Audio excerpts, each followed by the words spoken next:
Sitting here with my man, Chris Wormley from the Pittsburgh Steelers. Chris, thanks for coming in, man. Super excited that you're here.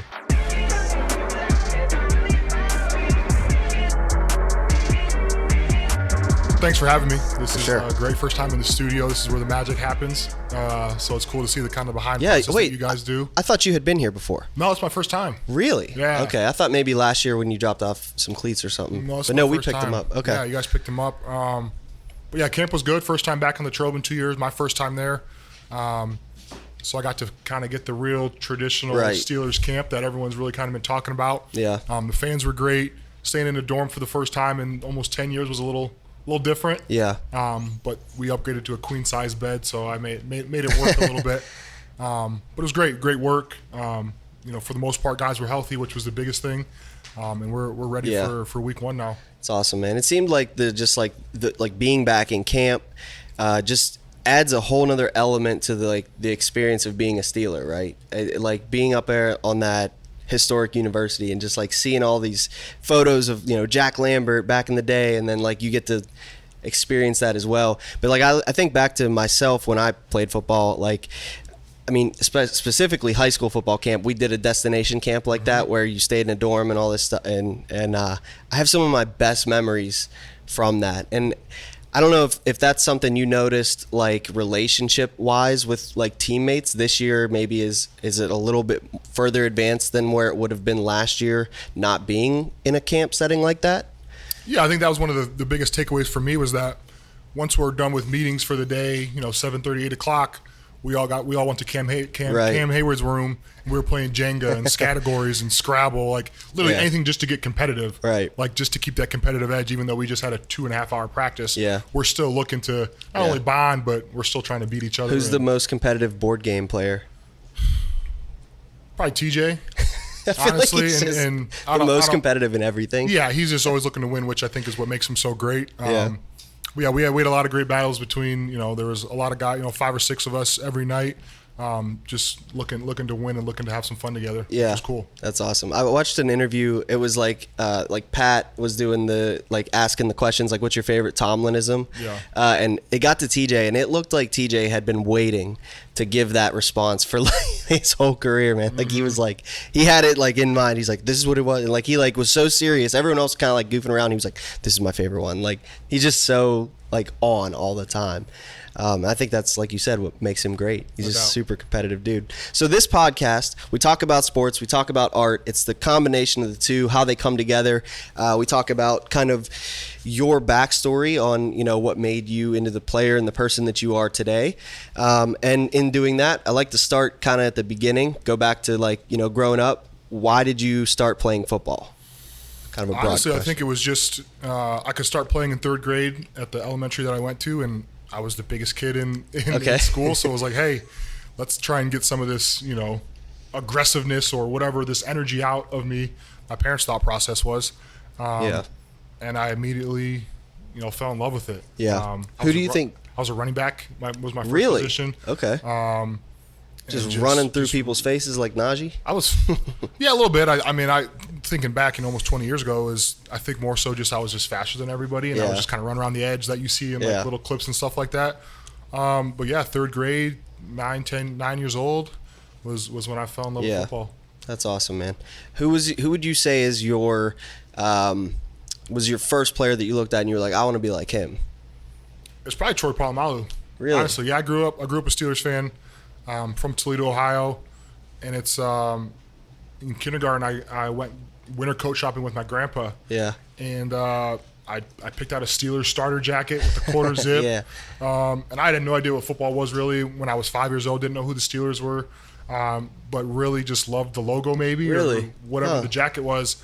So it just happened to be by chance. Yeah, and as I got older, started playing 3rd grade, playing football.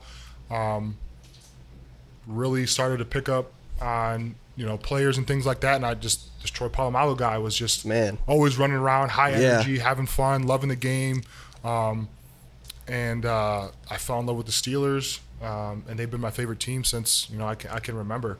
So it's cool to not only play for them now, but kind of get that tradition of going to Latrobe. Yeah. Playing with Did you ever go there as a kid growing up? I didn't, no. But just kind of that lore and the mystique of it. Yeah. As a fan, you always kind of want to know what the players are going through, what the players do on a day-to-day basis when they're in Latrobe. And I got to experience that. So the inner child, my younger self, was having a field day. I'm sure that's got to be such a surreal feeling to get to suit up and do that. Do you remember who your first jersey was that you owned?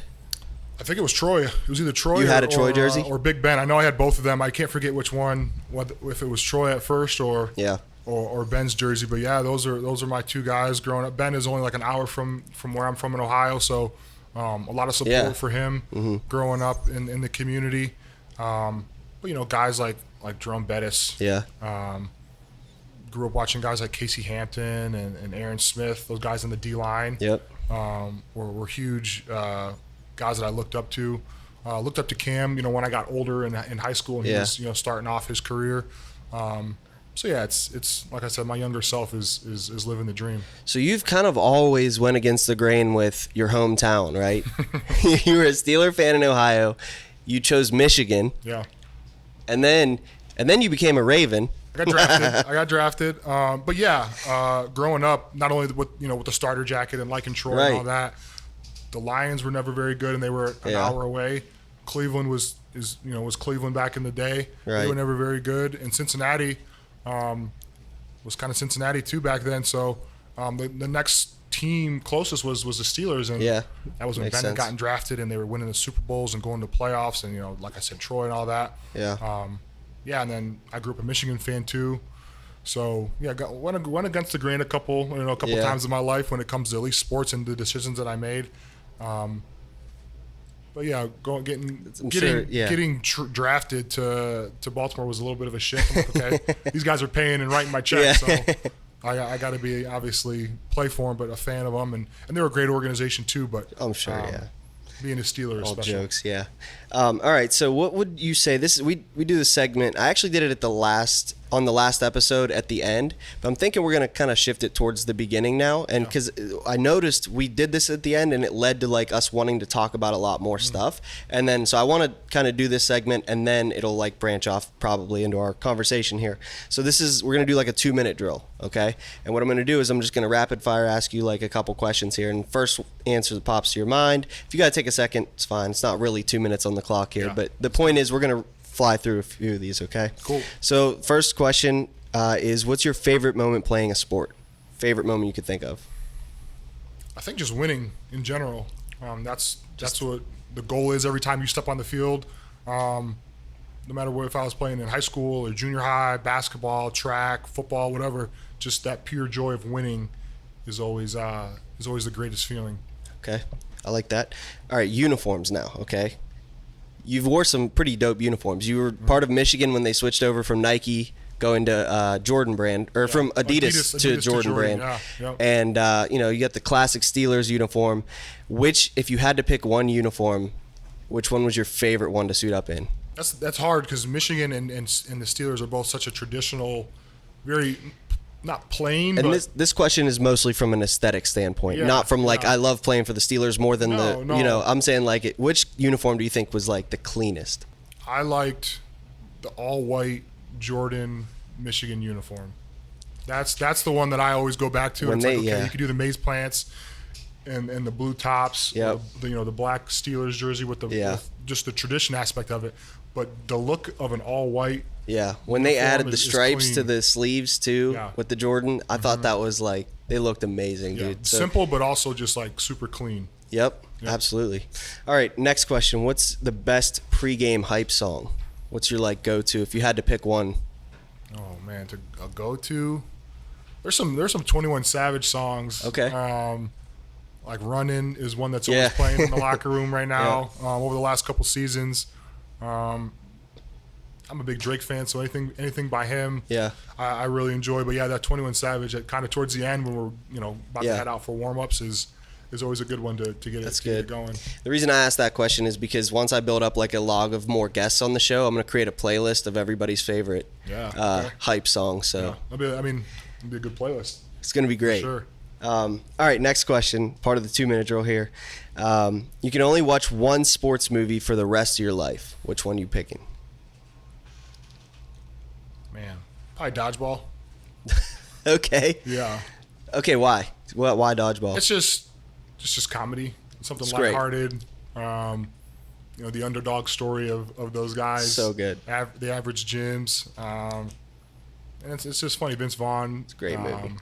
It's good. I like it. I didn't expect that from you, but that's a great movie. I think there are better like sports movies, but like one that I could watch on repeat sure. and like just the punchlines they have. That's one of those movies that like it just comes on and you're just like, all right, I'm watching this now. Yeah. This is just what I'm doing.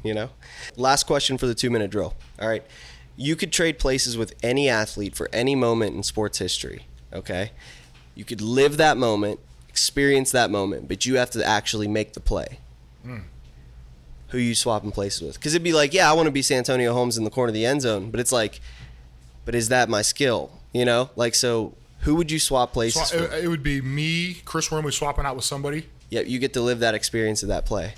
Man, You're gonna be Franco Harris with the Immaculate Reception, or maybe like a boxer or something, just like knocking somebody out. Knockout punch. Yeah. Like a Muhammad Ali or like Mike Tyson in his, when he was like 20 years old. There probably isn't a better feeling in any sport, right, than knocking somebody out. I think it's because like those individual sports where it's just you, like golf, like Tiger when he was in his prime, hitting those long putts to win the Masters or whatever. It's like that is legit. Like not only like top tier like athleticism, but top tier like focus, confidence in yourself, and just that all that combined. Like a lot of times in like football or like a team sport, like sometimes you can hide, like you can not necessarily hide, but you can like mess up on a play and it doesn't affect. Yeah. But if you lean into a punch too hard, or you drop your hand, or you swing even slightly wrong in a golf swing, you're toast. You're done. Yeah. And obviously boxing is a little more. The consequences are a lot higher than missing a 2-foot putt. Yeah. But I think those individual sports, doing that would be sweet. Usain Bolt type of, winning the 100-yard dash. Yeah. Breaking a world record, Olympic record. Or really cool. You did a little track too, right? In high school? I was mostly a thrower, like shot put disc. Yeah. Okay. And that was always fun because it was just myself. Yeah.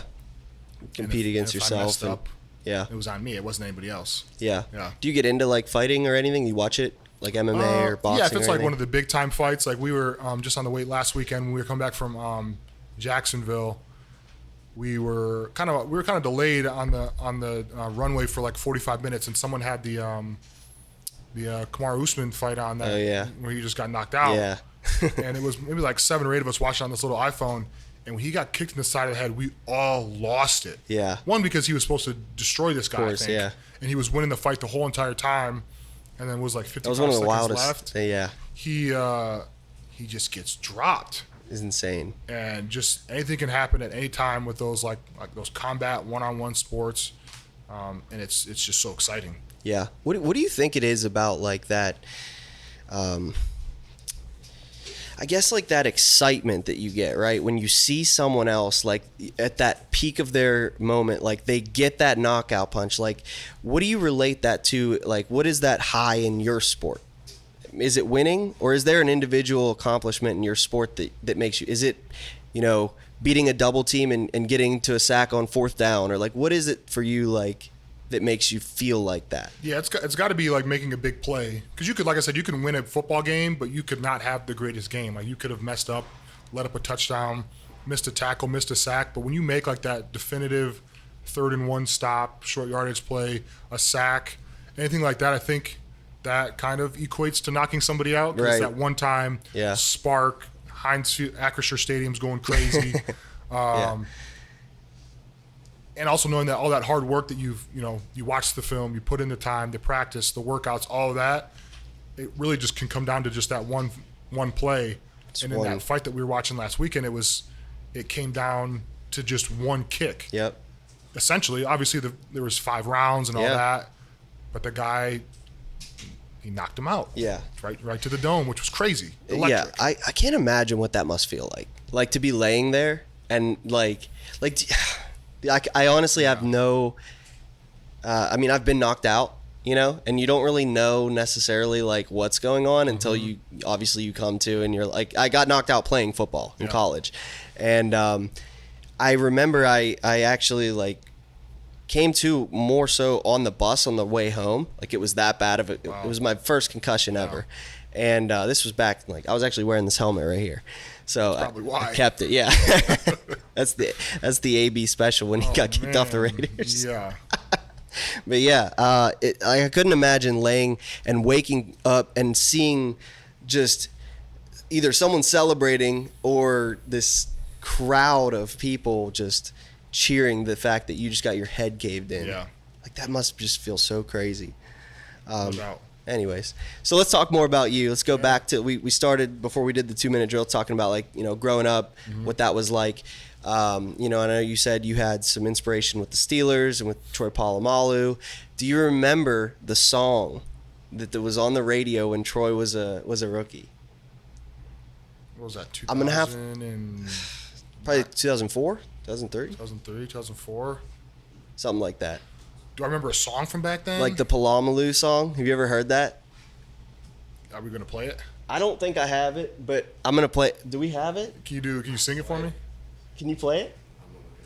All right, we're gonna type in the Polamalu song. I think I've heard it. Some of the guys like say it in the locker room now. Like they just say like Polamalu, and I'm like, yeah. What are you talking That's about? That's what it is. So hold on, we gotta find this. I remember that at all. But so somebody from Pittsburgh wrote that song. I have no idea. Yeah, I think it was. Is that what it was? It was supposed to be when he was playing. Someone people having issues pronouncing his name. Yeah. It's like Polamalu, and they're like, nah, who? it's Polamalu. Edmund Nelson. He was a sideline reporter. He was. Pronounce his name correctly, so they said. Oh, okay. So if people can't hear, Cody's informing us that it was a sideline announcer couldn't say Polamalu correct, so they wrote this song.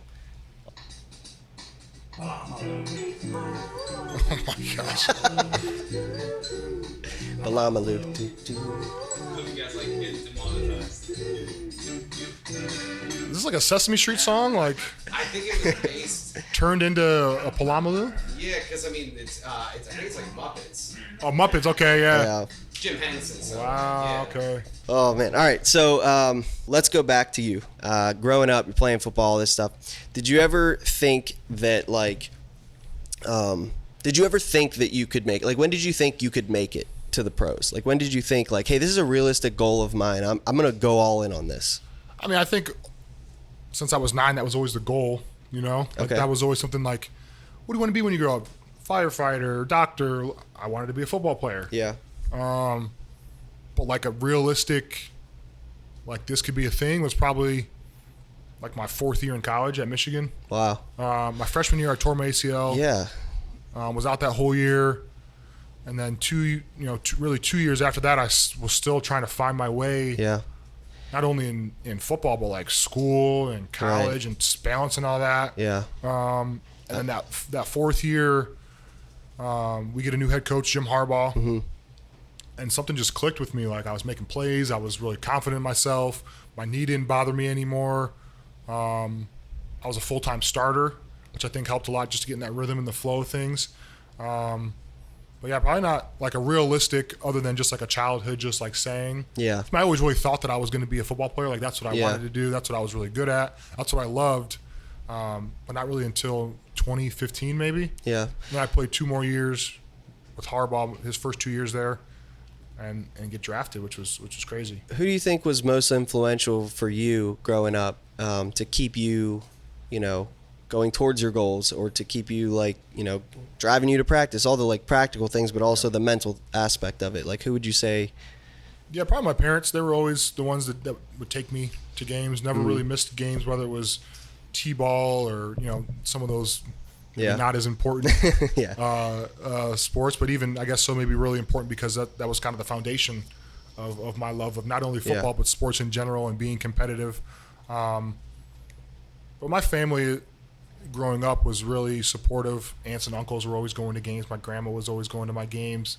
So just having that like really, really tight support system, I think is always beneficial. And some of my best friends, all of my best friends really were either my teammates or played sports growing up together, whether it was high school or my college friends now, we're all in sports together. So Yeah. I think not only the competitive athletic aspect of it, but my whole entire inner circle is because of sports. Yeah. I can only imagine what that must have been like to be a freshman and have to go through like I'm sure you had a major surgery on your knee and everything. It was like ACL? Is that what it was? It was ACL. It was the second week of camp. So like class didn't really start yet. Like I was a freshman at this massive university. Yeah. And when classes started, I was on crutches, like trying to find my way. I mean, college is an adjustment in itself, but to have to do that at the same time. What do you think kept you going through that? I give a lot of credit to my freshman roommate, Tom Strobel, who's he's actually in town today for a work trip, so we're getting lunch after this. Oh, cool. He was really helpful. We were in the same dorm together, lived in the same room together, so we were always supportive of each other, whatever the case may be. He was always there for me. My wife, who I've been dating since we were 16, she was pretty influential in just keeping my spirits up. Did she go to Michigan too? She didn't. She went to University of Toledo. Okay. And then she went to a fashion school out in LA. Oh wow.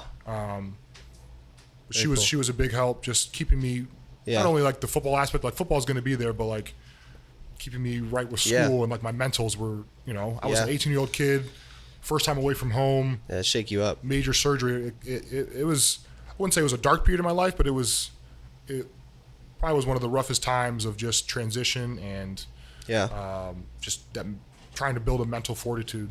Do you have like a creative outlet that you lean into when you find yourself in like a dark space, or do you sing? Do you write music? Do you paint, draw, anything? Do you listen to music? What's your music is probably like, as far as like I don't really consider myself like a creative person like all of you here, like with the cameras and the designs and kind of that. Like, we did this because football didn't work out, so you guys are obviously really good at this. So, but I love listening to music, and it's weird because like music, you could find music for any type of mood you're in. Mm-hmm. Like if you want to be sad, if you want to be happy, if you want to go run out in the field and listen to 21 Savage, you can find something and find a song for that.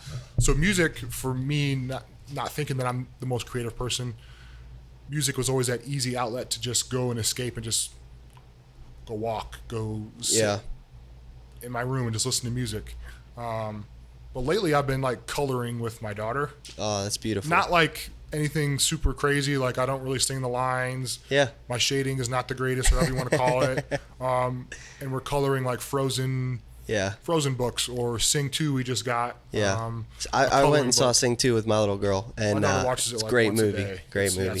I love it too. The music, all that's great. I saw you mention on another podcast that, I don't know, maybe it was a phase, it's fizzled out now, but Encanto was big in your house at one point. Yep. We just have been going through this Encanto phase too. Okay. So Well, I think we got on the Encanto train like right when it started, right when it came out.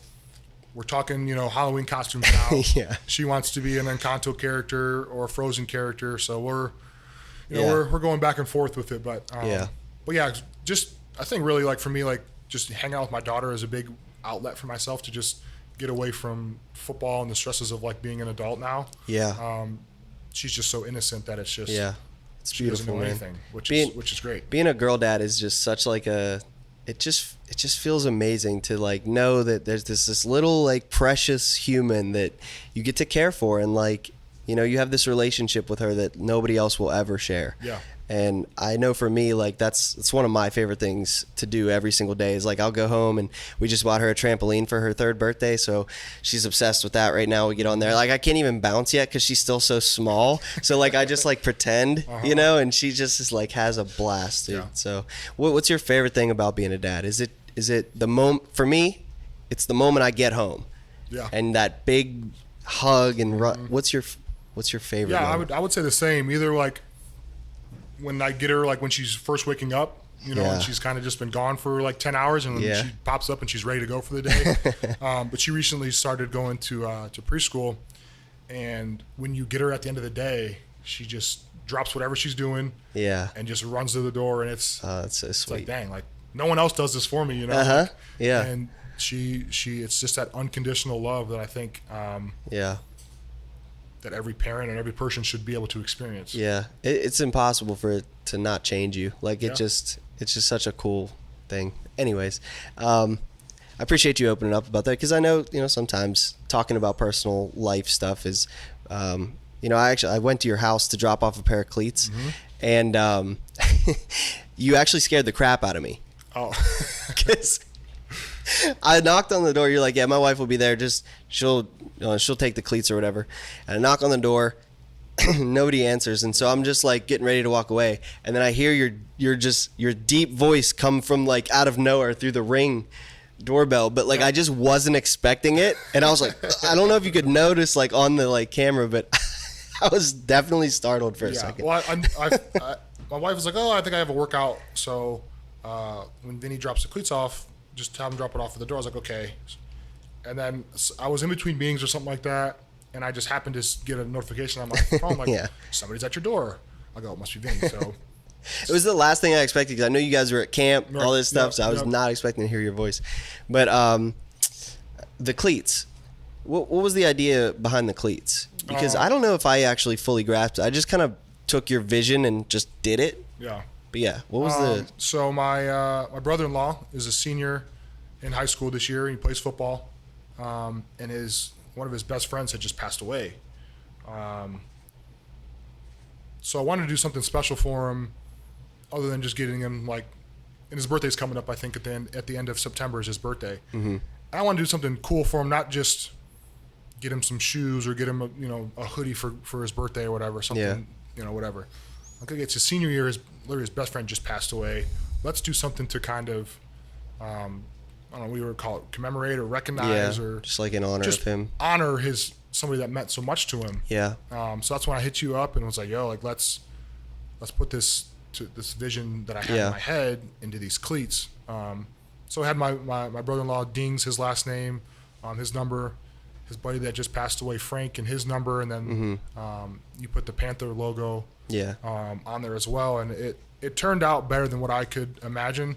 Like I said, I don't think I'm that creative, but when I see something, I know what I want, and for somebody like you to make that happen, it meant a lot to me. I appreciate it. Not just for what my brother-in-law was going through, but it made me and my wife feel a certain way, because that's somebody that we love, and he was going through a really hard time when it came to that. So being able to give him that and honor his best friend. When's week one for him?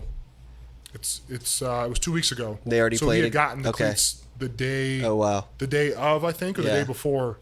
Gotcha. He had played, so it was really cool. There's something like really special about, for some reason, like I don't know what it is, but the whole like custom cleat thing, like custom art and like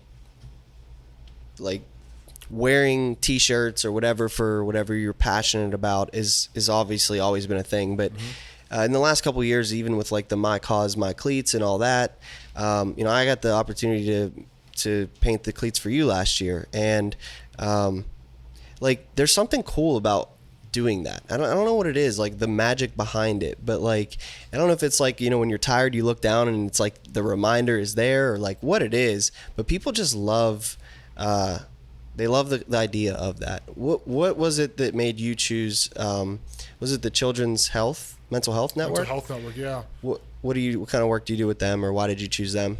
I just chose them. One, I over the last couple of years, probably since the pandemic, I've tried to be more in tune with my mental health, and I think the younger you start, the more you can be aware of it for yourself. Yeah.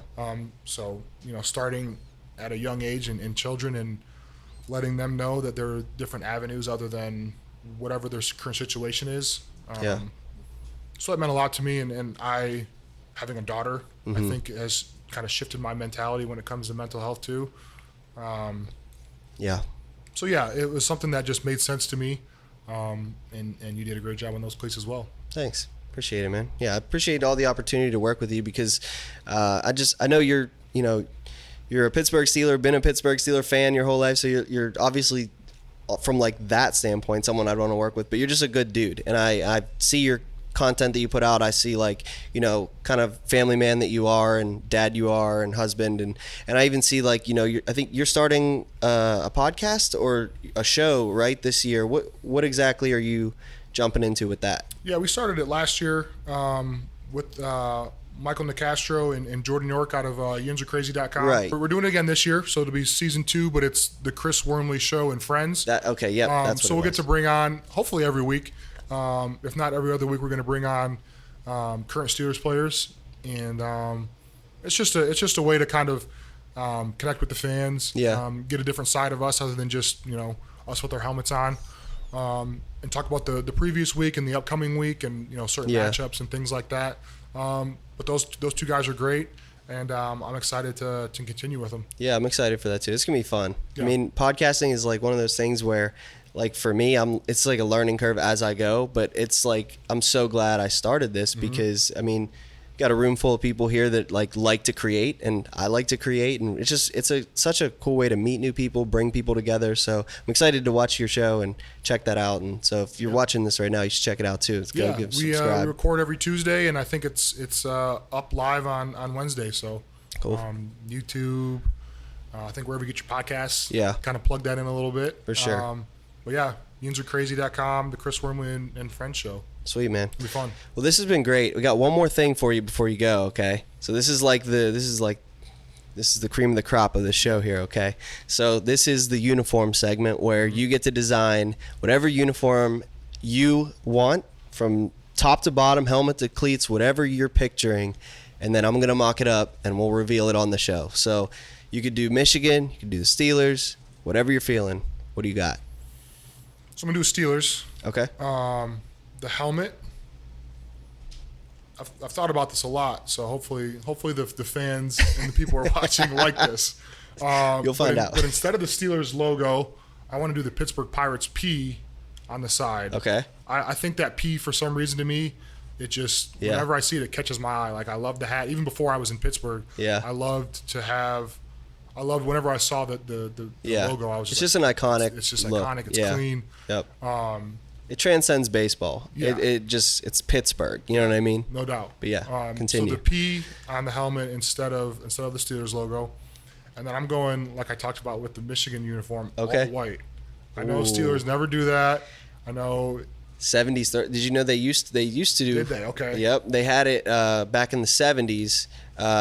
For a brief period, they wore just the block numbers, and they had a white pant with I believe it had a black stripe down the side. Okay. So it's basically the same exact look with instead of yellow, white. But I like where you're going with this, so keep going. So I like it. So all white uniform, white pants. The numbers kind of in that same Pittsburgh P font. Like the Pirates kind of. The Pirates, yep. Okay. Ooh. I think we got something here. Yeah, That's gonna be so good. nothing like super crazy. Any stripes on the sleeve? Any other like? That's where you come into play. I can do that. I want to make sure. I give you the beginning. I give you kind of where my head's at, and then I let you just run with it. Like it. I know Benny was talking about having the bridges on and stuff like that. Benny just took every uniform and said, "Yeah, put it on one." And I like to keep things like clean and like pretty simple. Yeah. So incorporating the Pittsburgh Pirates like P logo, yeah, and the numbers, all white on white. I think I want to keep the helmet the same color though. Black Just helmet. Black. Yeah. Okay. With the stripe. Mm-hmm. But yeah, nothing too crazy. Got you. Hope that can give you something to go with. That's great. I can't wait to mock it up and see. But incorporating that kind of font and logo is what I'm looking for. I like it. Maybe this will lead to like a Steelers Pirates collab.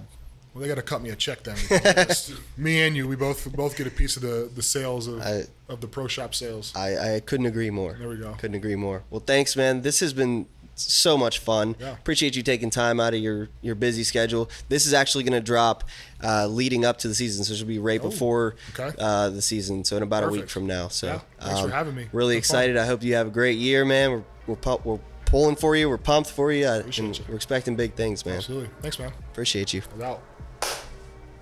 I got